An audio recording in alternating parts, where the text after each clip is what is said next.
First of all, thanks to Kirby and everyone else for putting on this event. I love this event. This idea, energy is integral to everything in life, and energy development is impactful to communities where it's done. So I think getting people together for candid, sometimes spirited discussions is exactly what we need more of, not less of. So I love this event. I think it's the 6th year of this event, and hats off to Kirby and everyone here for making that happen. So I'm going to talk, as Heidi said, I'm going to talk a little bit about just kind of very big picture history and really how the history of humanity and the history of energy are more closely tied, I think, than people appreciate.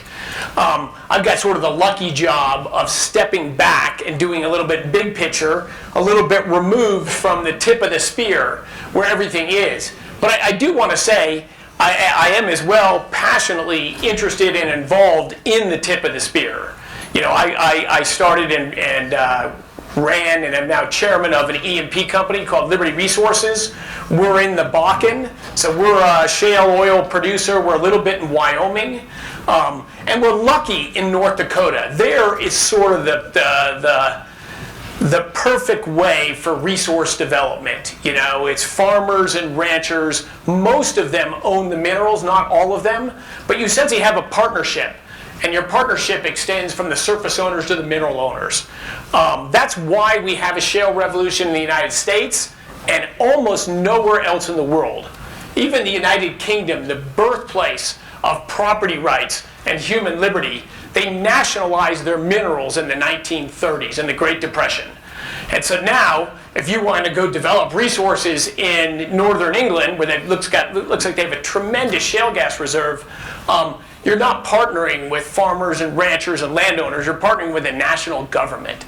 That just doesn't happen as well for businesses, and it's why northern England, where the Industrial Revolution began, because it had entrepreneurship, it had property rights, and it had cheap energy, now has the UK, the United Kingdom as a whole is doing very well. Northern England is not.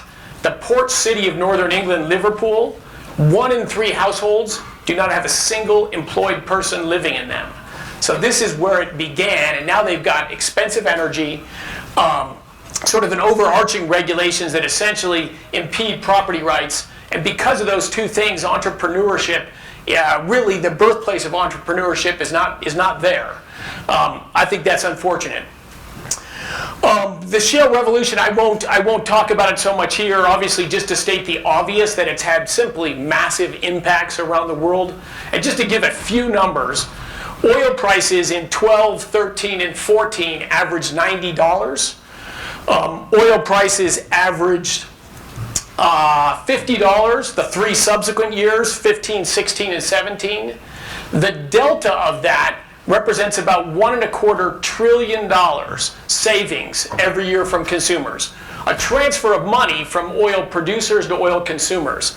And I'm one of the weird oil and gas guys who celebrates the dramatic reduction of oil prices and of natural gas prices and fuels. I celebrate that. It's a result of technology and development, and in a free market system, the winners of innovation, the dominant winners of innovation, are consumers, and that's what it should be. Businesses compete to try to be better than the other guy to deliver a better value to consumers. Even Microsoft and the tremendous wealth Bill Gates developed, you know, the economists, a number of economists have done analysis of that value. My guy Bill Gates is worth $100 billion, but 97% of the increased value from Microsoft software and personal computers and all that have gone to consumers. 3%, which is still a huge amount of money, goes to businessmen.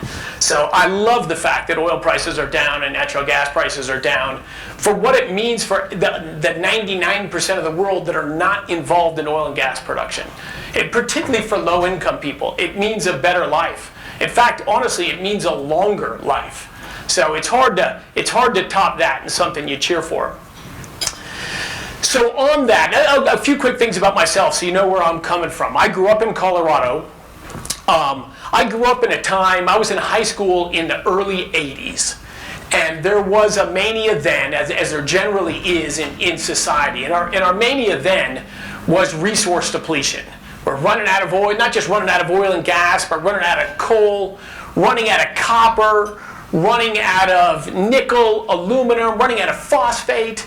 There were predictions in the 60s of mass starvation by 1980. By the same people, they were revised. For sure, hundreds of millions of people will starve by the year 2000. Oil prices will be $250, and then civilization as we know it will be imperiled. Of course, none of that came to pass. There's often simple misextrapolations of numbers, forgetting technology and innovation and changes of human behavior. But you can go through all of human history, and there are things majorities passionately believe. And you can see as generation or two passes, there's a new one. But the world as a whole hasn't ended yet. And I myself am an optimist. But I want to talk today about, first about myself. So I grew up in the early 80s in high school. But as a high school kid, I sort of bought into this. I didn't know any different. Oh my God, we're running out of oil and gas. My brother and I, and my wife now, are mountain climbers. We love to go to remote areas of the world and go up into the high mountains. Mountain climbing, adventure travel, all of that, simply not possible with oil and gas. Not just the wealth to have time to do it, the transportation to do it, all the clothes we wear are made out of oil and gas. The ropes that save our lives, the shoes we wear, the crampons. We are sort of walking advertisements for oil and gas. Although many climbers don't realize that. They think they're sort of the opposite of the oil and gas guys. They're the back to nature guys. No big mountains in the world were climbed before the first oil and gas well was drilled. The high mountains, Denali, for example, my brother and his son just climbed that. You cannot climb Denali without oil and gas because there's no water, right? The only way you get water on high mountains is you carry white gas and you burn a stove and you melt snow and you drink water. So just to be there takes that enabling. So, I saw this future where I wanted to go travel the world, I wanted to climb, and this was a personal threat to me that we were going to run out of oil and gas. The other thing is, think of how lucky I was. I was born in the second half of the 20th century in the freest society there ever was. I got above average quantitative skills. I've had a crazy, dreamy life. I travel around the world with my family. I bring my mom, she's 81 years old. She plays golf, she skis. She hiked with us in the forest, the rainforest of New Guinea to see these people, the tree people, pre-tribe, less than 300-word language. They live 80 feet in the air. It's like the closest thing to a time machine. So I've had this incredibly lucky life. And so my passion has been, why isn't everybody else so lucky? If you're born 200 years ago, there was nothing like this. If you're born in the wrong country or even in the wrong zip code in this country, you don't get the great, awesome opportunities I've had. That to me is sort of unfair. So a passionate thing for Liz and I, besides our family and business, is trying to spread opportunity to people. And again, energy is massively important to low-income people in this country, around the world. The price of energy is massively impactful on quality of life. In fact, three things matter, right? Food, housing, and energy. And they all tie to energy. A huge component of food production is energy. So I care about these things for sort of a broader thing, not just my business. My business, I want high oil prices. But actually, I cheer for low oil prices. But let's look at the history of humanity, and maybe I'll tell it in a sort of a funny cartoon way. If we had an out-of-space intelligence from another galaxy or something, and they sent someone to the world 250,000 years ago, they said, find out who these humans are and report back. What are they going to say?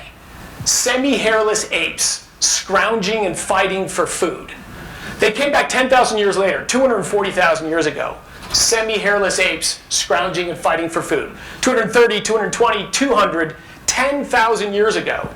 Semi-hairless apes fighting and scrounging for food. The human condition the numbers changed, the locations we lived. Human condition did not meaningfully change until quite recently. And in fact, the living condition of the average person, now, we got incredible, I'll tell the story. So about 10,000 years ago, the last visit of these out-of-space visitors, when they arrive, something is starting. They had to be really lucky to land in one of the 2 or 3 places where there was an energy revolution going on. The first world-changing energy revolution, which was that instead of being hunter-gatherers, people we don't know the story, of course, people started to cultivate seeds and plant them on a stable plot of land.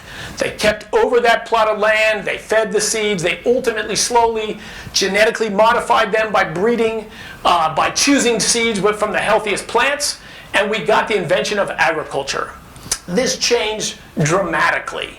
You know, a few thousand years later, we had the first written language, the first cities, the first population gatherings together, the start of culture. All the kernels of what we think of in society today, none of them existed 10,000 years ago. But this huge energy revolution, the start of agriculture, by growing human population, now you can get more technology and innovation. Because nobody knows how to build an iPhone. Nobody today has a remote idea how to build an iPhone. There's just people that know how to mine the metal, and people that know how to make a transistor, and people that know how to write software. It's a collection of a bunch of humans that make everything we do today. But you know, in a hunter-gatherer society, you don't have that. When I travel to these very primitive societies, pre-agriculture, they live the way our ancestors lived 30,000 years ago.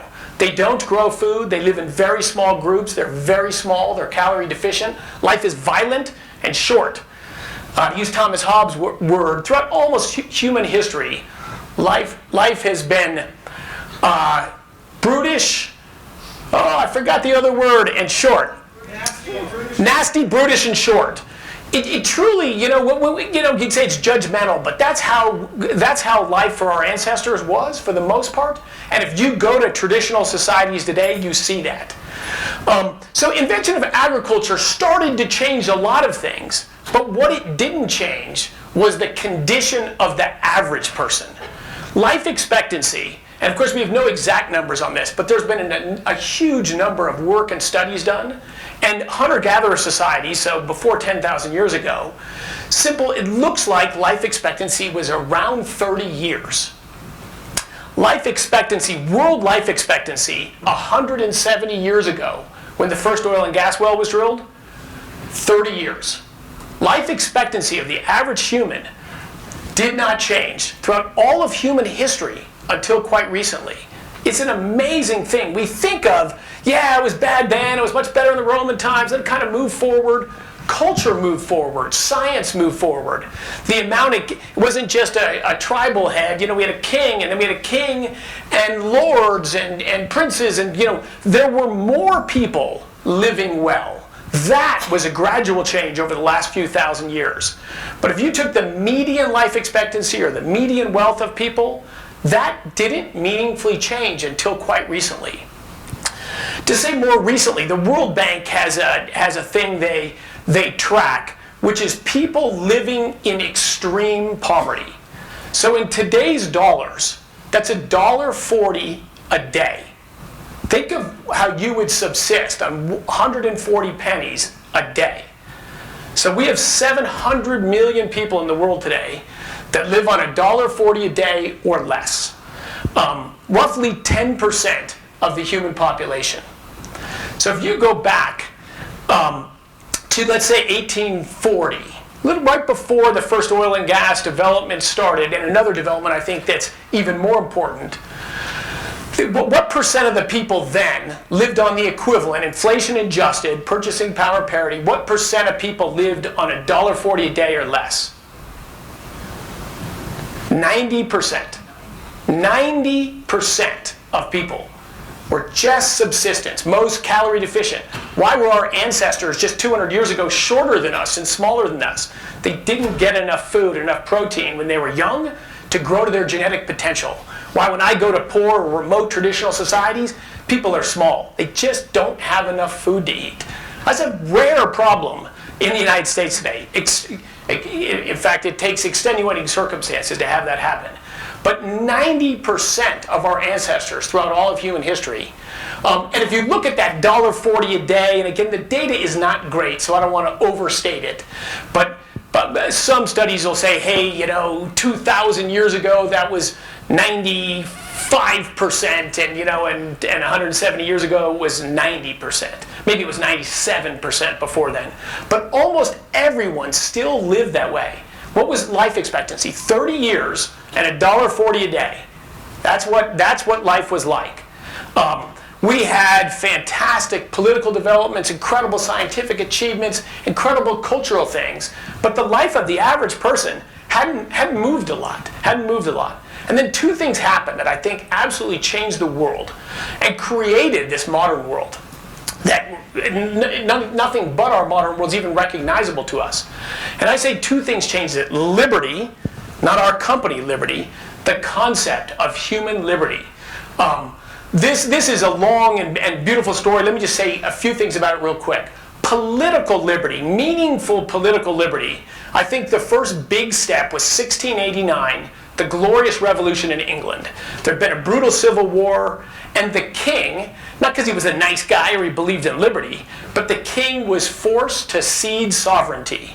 1689, the Parliament of England became the ultimate governing body, not the king. Still was a king. King still lived rich and well, and he played a role.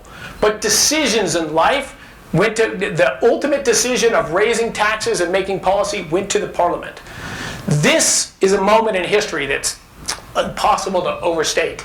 John Locke was the philosopher at the time, who I think really wrote the ideas that crystallized this what would a parliament do, what's the role of government. Our founding fathers and our unbelievable Constitution and the Federalist Papers written to defend it were really inspired in taking the next step from John Locke in that the role of government, we're not all subjects of someone. The role of government is to enable us to live better lives. So this happened, started in 1689, massive step forward with the founding of this country. Massive. Now, of course, it was still for a select group of people. But instead of one king or one chief, now 5-10% of the population, property owning males of a certain wealth or different criterions at different times, but it was 10% of the population as opposed to 0.001%. This was the first step of this liberty. And the liberty marched forward gradually. In the 1840s, I think we had another earth-shadowing change in the structure of government and the situation of liberty. Adam Smith, who wrote the book The Wealth of Nations, which is basically that if you let people to themselves, they'll specialize and they'll have to work for everyone else's best interest, because someone will only buy your bread or your beer or something if it's better or cheaper than the other guys. That we shouldn't have this government deciding who can do what. He wrote this book, I love it, in the Symposium. It was published in 1776. He died in 1790. But his ideas on the margin, there was more trade, the government listened to him, a lot of people touted him, but his ideas really didn't come into play until the 1840s. So in the 1840s, in the United Kingdom, they passed a law called the Registration Act. It was huge. Heidi and I want to start a business.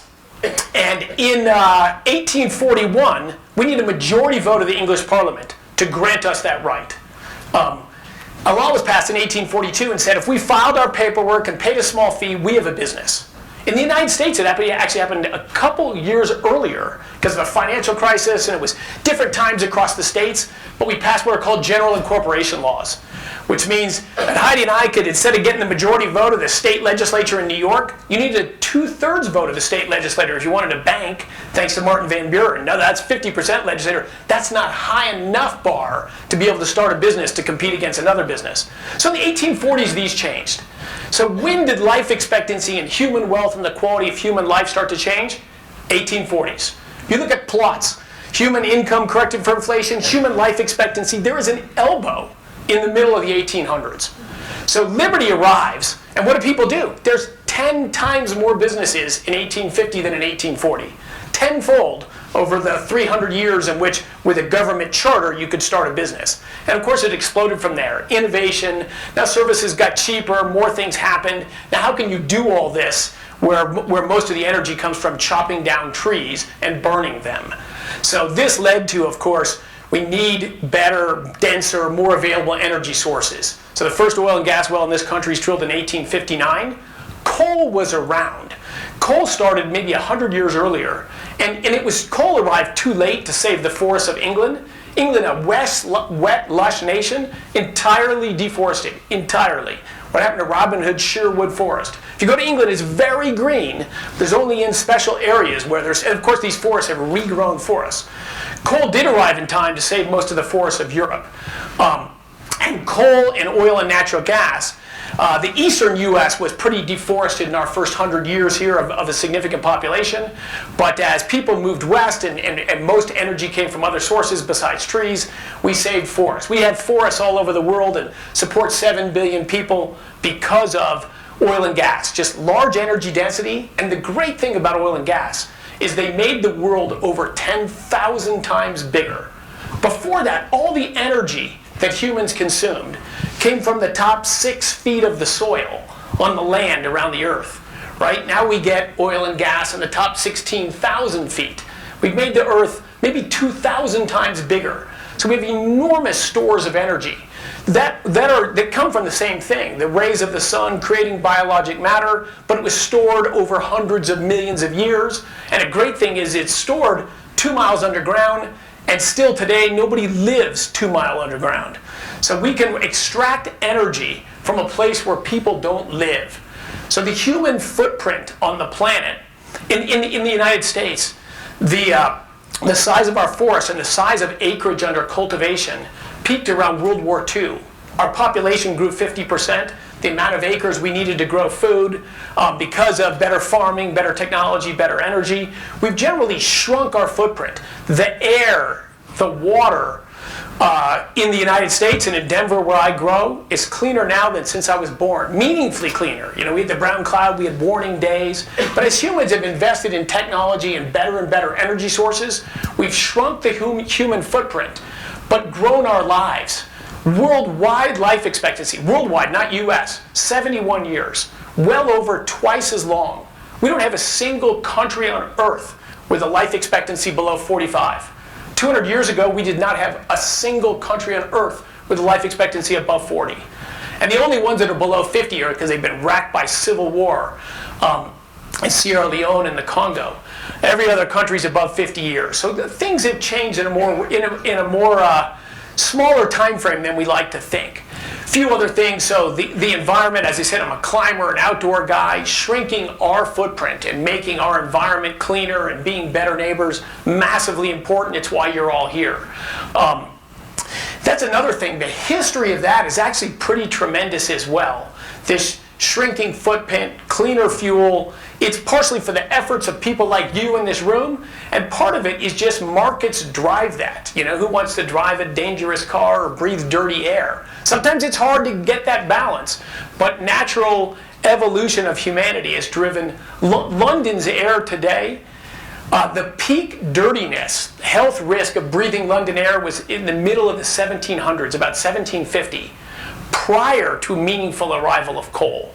Burning wood, sticks, dung is not a clean way to produce energy. 3 or 4 million people in the world today die from indoor air pollution. So we've got a little over 1 billion people with no access to electricity. So how are they going to cook food? How are they going to stay warm, even in the tropics at night? And you need energy to cook food because we've got to break down those large carbohydrate chains, even from grains, so that we can liberate energy from them. This is done by about 1 billion people today by burning grass, trees, sticks, and dung. And this is burnt inside. I've been in a bunch of these huts.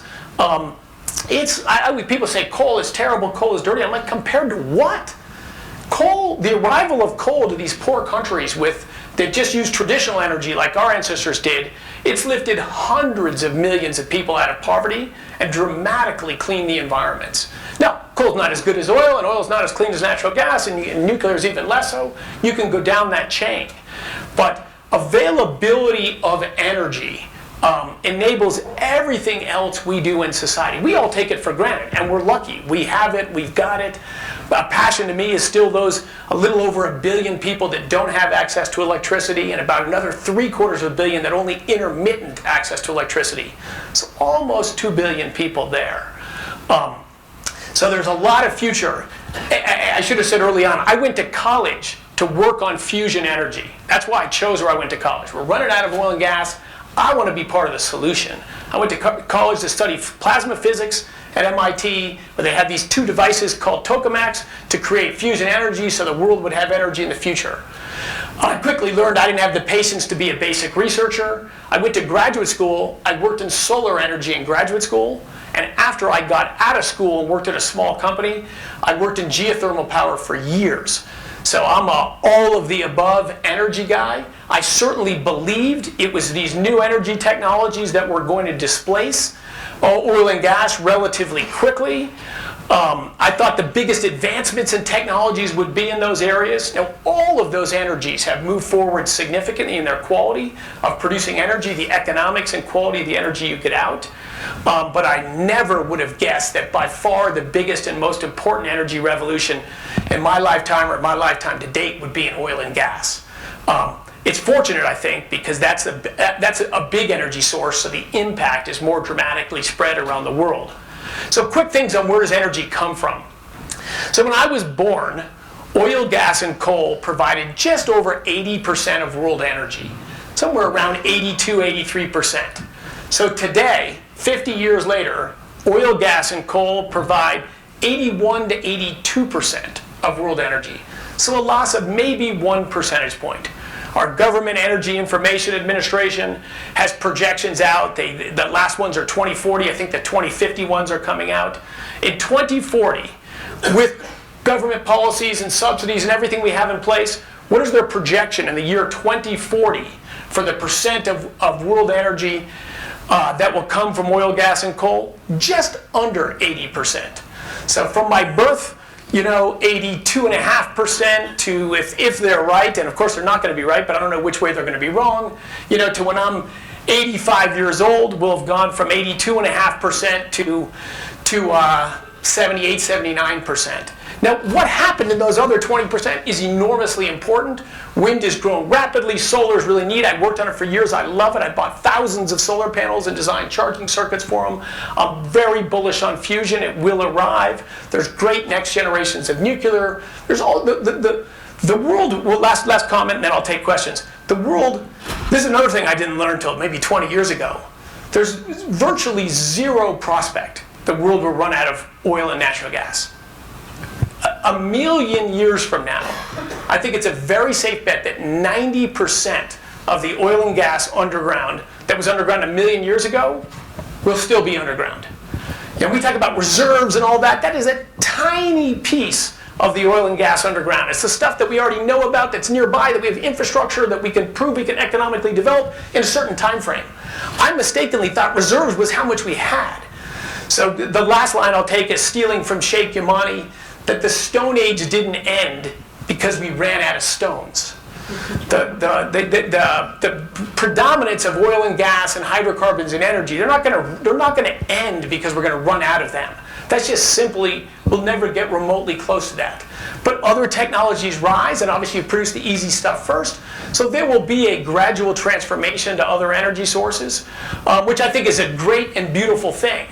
But energy is important. The changes of sources of energy happen very slowly. You talk to kids today and they think, 5 years from now there'll be no oil and gas in the world. But no matter how much that'd be great or wonderful, I don't personally believe that. But if you did believe that, it's the odds of it happening are astronomically low. But I'll stop there. And as you can see, it was just sort of a free form sharing some thoughts. I'd love to hear comments, questions, and dialogue with the crowd. But thanks for putting up with me.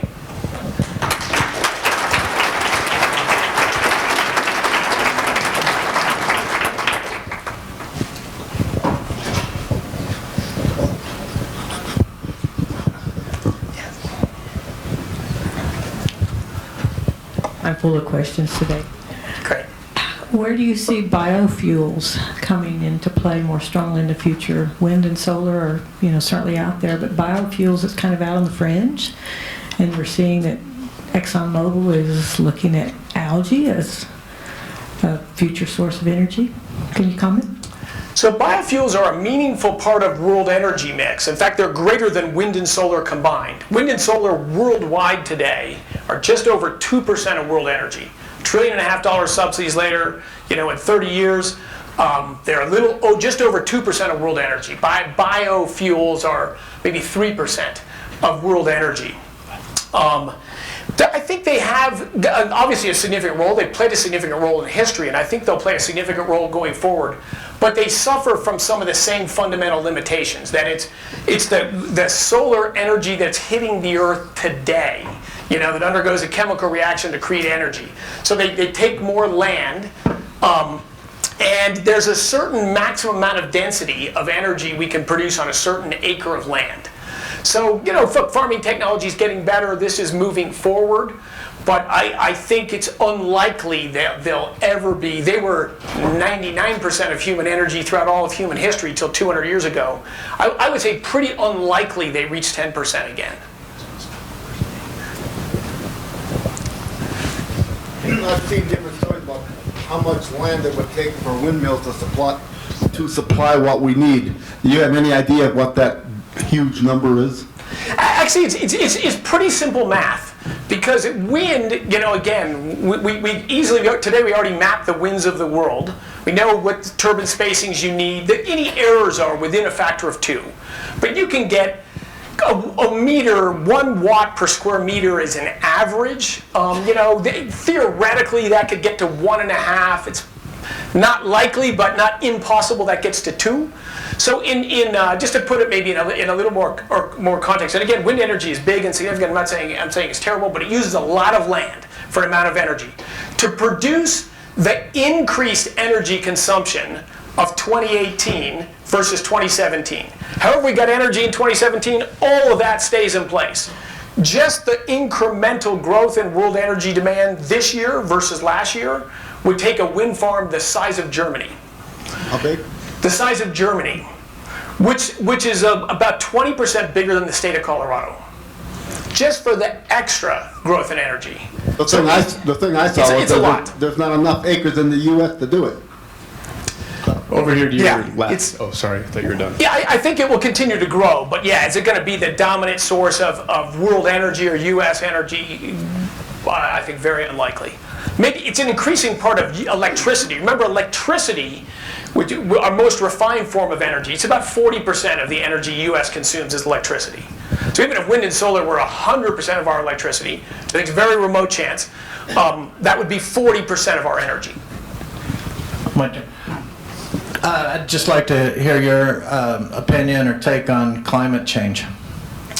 So I speak on climate change a lot for a couple of reasons. One, I'm a tech nerd, so I'm a math and physics guy, and scientifically a super interesting issue. Number one, my original technology company, we mapped the injection of fluids underground, like hydraulic fracturing or disposal of fluids or whatever. So one of our early business lines was CO2 sequestration, injecting it underground, and we got paid continuously a monthly fee to do this. So 20 years ago, I'm like, what is this? Is this going to be a growing business, or what's going on here? So the concept is, of course, is true. We've increased the CO2 in the atmosphere from a little less than 0.03% to we've just passed 0.04%. So about a 40% increase in CO2 in the atmosphere. That leads to a warming effect because it absorbs a narrow band of infrared radiation. If you do the simple math, a doubling of CO2 concentration in the atmosphere. So we started increasing it maybe 70, 80 years ago, and maybe another 70 or 80 years we'll get to a doubling in the atmosphere. Simple math says that should cause a little more than 1 degree centigrade of warming. We've had about 2/3 to 3/4 of that so far. It's a logarithmic function. And of course the planet, we're in a warming cycle anyway, so the planet warmed a bit in the first half of the 19th century before we meaningfully changed CO2. So are we changing the atmosphere? Yes. Are we helping the planet warm? Absolutely. Is it, the top environmental or human constraint in the world today? I think the case for that's very, very weak and getting weaker. The idea that it's a giant issue is based on positive feedback. Nobody believes 1 degree of warming is a threat to humanity or civilization or any of that. The belief is that there's positive feedback. When it gets warmer, there's more the world evaporates more water. Water vapor is a much more important greenhouse gas than CO2. So if we get a lot more water vapor, maybe that 1 degree of warming becomes 3 or 4 or 5 degrees of warming. Now you would have for sure meaningful impacts. But the question is there positive feedback or not? Or does it coalesce in crowds and rain more when you get more water vapor in the air? But the data to date doesn't support meaningful positive feedback. Even the IPCC, Intergovernmental Panel on Climate Change, used to have their lower bound 2 to 4.5 degrees of warming. They lowered it to 1.5 to 4.5 degrees of warming. 1.5 is just barely a little bit of positive feedback. And I would say the technical data pointing more there. You know, what does 40% increase of CO2 in the atmosphere mean? It means the Earth is 9% greener. It's more plant food, so not just crops, but you know, if you look at the Sahel, one of the manias when I was a kid was the Sahara Desert was growing, and it was going to take over a few countries south of the desert and be a human catastrophe. Well, those areas are greening now. And that's more plant food. And a little bit warmer world means a little bit wetter world. You know, when the dinosaurs lived, when oil was produced, life was far more abundant than today. CO2 concentrations in the atmosphere were 5 to 10 times higher than today. The world was 5 to 10 degrees warmer than today. So there's a lot more abundant life. But to go from where we are there to, you know, if we went there again, huge changes, massive sea level rises, all this stuff. So it's a real issue, but you know, it started as a political issue. I think it's still dominantly a political issue, but absolutely the climate is changing, absolutely we're contributing to it. Sorry for that long rambling answer, but it's a complicated topic that I wish people read and learned and looked into more. It's important. Not just because they say it on the news 10 times. Like there's been no increase in hurricanes, no increase in tornadoes, no increase. The Intergovernmental Panel on Climate Change ranked all that as low confidence now. But the media and politicians run with it. We saw it in that poll. Everyone talks about stronger hurricanes and more tornadoes and worse floods and all that stuff. It's not actually happened. But nobody knows that it's not actually happened, even though it's 3 clicks on the internet away. But so there's real things and there's lots of exaggerations in it. So real issue, but biggest threat to the environment or human race or whatever, I think not. About private property rights, I'm over here to your left. My hand up. Do you quantify private property rights are the biggest thing you said in America, that why its energy production is doing what it's doing. Just regulations and different things that come in that actually take property rights away. What do you think the best way to deal with that is? Is it lobbying? What are your thoughts on that? Yeah, it is a tough balance. I think in Colorado, particularly in towns, we have a particularly tough problem, right? You moved into a housing development. Colorado's a great state. Our population's growing. You know, these new neighborhoods and towns spring up or grow from little towns in the oil field. That oil's been there 100 million years, so unfortunately we can't move it. But now you've got people that don't own mineral rights, and so they're being impacted by development, and they're not getting the upside. You know, if they owned a small amount of mineral rights or they were a partner in it, I don't think we'd have the problems we have. But you know, having surface rights and mineral rights severable, I think, is very important. People sold in North Dakota, most of the surface owners that don't own their mineral rights, their ancestors sold them in the Depression. So it's just a sticky trade-off issue. Certainly the respect of property rights, if you can't own property, that is a fundamental right in how we have happiness and families and can make contracts and do things. But when we impact other people, you know, that's a problem too, you know, and that's we are imposing in their world, and they're not sharing in a partnership of it. So that's why I think it's not black and white. To me, it takes the sticky discussions and trade-offs and people working together to do it. I think there's a small cadre of people that hate oil and gas. Their whole lives are made possible by it, and they never go without them. But they are passionately committed to their removal. But they're a small minority. They're a small minority. I think the rest of the issue is communities and neighborhoods, and I think this forum's a great thing, but we've got to engage with those people. We've got to be open and honest and find that right balance of trade-offs. You're right, there's a fundamental property right. Passing a law, thou shalt not drill in Boulder, is absolutely a significant takings of private property. And of course it's hollow, because everyone in Boulder is a significant consumer of hydrocarbons. The guy who bikes everywhere, my bike tires, my steel, everything on my bike is made out of oil and gas. So we all consume oil and gas. You know, so saying we're not going to produce it in our county doesn't really do anything for the climate. It's the consumption of it, right? And Boulder doesn't have any different consumption of oil and gas than the surrounding counties. So it becomes kind of it's a NIMBY problem, and it's a complicated problem that I was the lucky guy that didn't have to dive into it. Chris, Mike McKee with Karis Oil and Gas. Yes. Quick comment and then 2 questions. The comment is you're a very powerful speaker. This is about the 4th time I've seen you speak. I think you're an incredibly meaningful personality to the oil and gas industry. If we could replicate about 1,000 of you, I think we'd be in great shape. First question, what are your views on hydrocarbon usage for the 2 biggest population centers on the planet, China, India? Second question, you mentioned you're bullish on fusion. I was just wondering if you had a timeline approximate of how you see that play out. Okay, so the biggest demand growth in the world for oil, gas, and coal are in China and India. They're the biggest population centers, and they started way behind. Everybody in China and India wants to live like we live, and I think they should. And if I'm them, I want to too. So that massive growth in demand, in consumption of natural gas, oil, and coal in both those countries. Both of them are huge coal producers. Coal burnt with poor technologies, they burn it in homes and in small things, so they have a meaningful pollution problem, both of them, with coal. I am not anti-coal. It has been absolutely phenomenal for the world. But in the way it's been done there and the magnitude of their economic growth, burning of coal is causing them a problem. It's causing pollution, quality of health, shortening of life expectancy. Coal is a meaningful problem in those countries.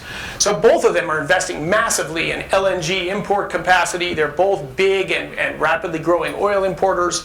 And I think there are virtually zero prospects of that not continuing, because they want to live long, meaningful lives and fly to visit their grandmothers and take their kids places. And they want to have the full and rich lives we have. And they're going to. No matter what gets agreed or assigned here or whatever, everyone signed the Kyoto Treaty. I think only one country actually met it. And the only country the next closest country to meet it was the United States, and we didn't sign it. So when you sign a non-binding international treaty, it doesn't really mean much. Look what people actually do. And of course, all China pledged in the Paris Accords was that they aspire to have peak CO2 emissions sometime in the 20s to 30s. They aspire to. And again, if we can get lower carbon, moving from coal to natural gas drives down CO2 emissions. The last 10 years, the biggest investors in wind and solar is Germany. We have reduced our CO2 emissions more than Germany has in the last 10 years. And because of the Shale Revolution, US CO2 emissions last year were lower than any year since I was born. So the trend of decarbonizing energy, of course, has been going on for a long time. And it will continue, with or without government regulations. Government regulations can impact it at the margin, but it's happening already.